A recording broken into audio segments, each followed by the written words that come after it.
நண்பர்கள் அனைவருக்கும் நல்வணக்கம்ங்க. நீங்கள் இந்த பதிவில் பார்க்குறது ஒரு நல்ல பெருங்கூட்டான ஒரு நல்ல ஜைஜாண்டிக்கான உடல் கட்டமைப்பில் இருக்கக்கூடிய ஒரு சவலை மாடு. 2ஆம் ஈத்து 6 பல்லுங்க. இதனுடைய கன்று சவலை காளை கன்றுங்க. அதாவது இந்த மாட்டை நேரில் பார்த்தவுடன் யாருனாலுமே நம்ப முடியாதுங்க இது 6 பல்லு தான்னு. ஏன்னு கேட்டிங்கன்னா அந்தளவுக்கு ஒரு உடல் கட்டமைப்பு, நல்ல ஒரு பெருங்கூட்டான தோற்றம், நல்ல ஒரு எலும்பூக்கமான ஒரு தோற்றம்ங்க. அதாவது ஒரு 3ஆம் ஈத்து 4ஆம் ஈத்து மாடு பல் சேர்ந்த மாடுகள் எந்த அளவுக்கு ஒரு பெருங்கூட்டு அமைப்பு இருக்கோ அதே மாதிரி இந்த 2ஆம் ஈத்தில் 6 பல்லில் இந்த மாட்டிற்கு இருக்கிறதுங்க.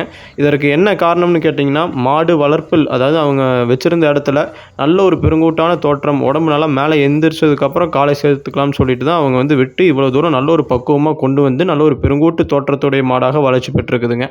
ஸோ இதனுடைய கன்று சவலை காளை கன்றுங்க. மாட்டை பொறுத்த வரைக்கும் உடல் கட்டமைப்பில் எந்த விதமான ஒரு எள்ளளவும் கூட ஒரு குறைவாக சொல்கிறக்கு இல்லைங்க. ஏன்னு கேட்டிங்கன்னா நல்ல குணம், நல்ல ஒரு சீரான இரட்டை உடம்பில், நல்ல இரட்டை திமிழில், நல்ல ஒரு முதுகே பார்த்திங்கன்னா அந்த நீங்கள் அதாவது கொம்பிலிருந்து வால் வரைக்கும் நூல் பிடித்து அளந்தால் கூட ஒரு ஸ்ட்ரக்சர் எந்த விதமான வித்தியாசமும் இருக்காதுங்க. அந்த அளவுக்கு நல்ல ஒரு தெளிவான ஒரு சவலை மாடு. இதனுடைய கன்றும் பார்த்திங்கன்னா நல்ல எலும்பூக்கமான கன்றுங்க. வருங்காலத்தில் ரேக்லா ரேஸுக்கு அல்லது இனச்சேர்க்கைக்கு எதற்கு வேணுமானாலும் பயன்படுத்தி கொள்ளலாமுங்க. இதனுடைய கறவைத்திறன் கன்றுக்கு போக நேரம் 2 லிட்டர், கறவைக்கு கால் அணைக்க வேண்டியது இல்லைங்க. அழகு, குணம், கறவைத்திறன் இது 3லும் சிறந்த மாடு. தேவைப்பட்டால் கான்டாக்ட் பண்ணி தெளிவுபடுத்தி வாங்கிக்கலாம். நன்றி, வணக்கம்.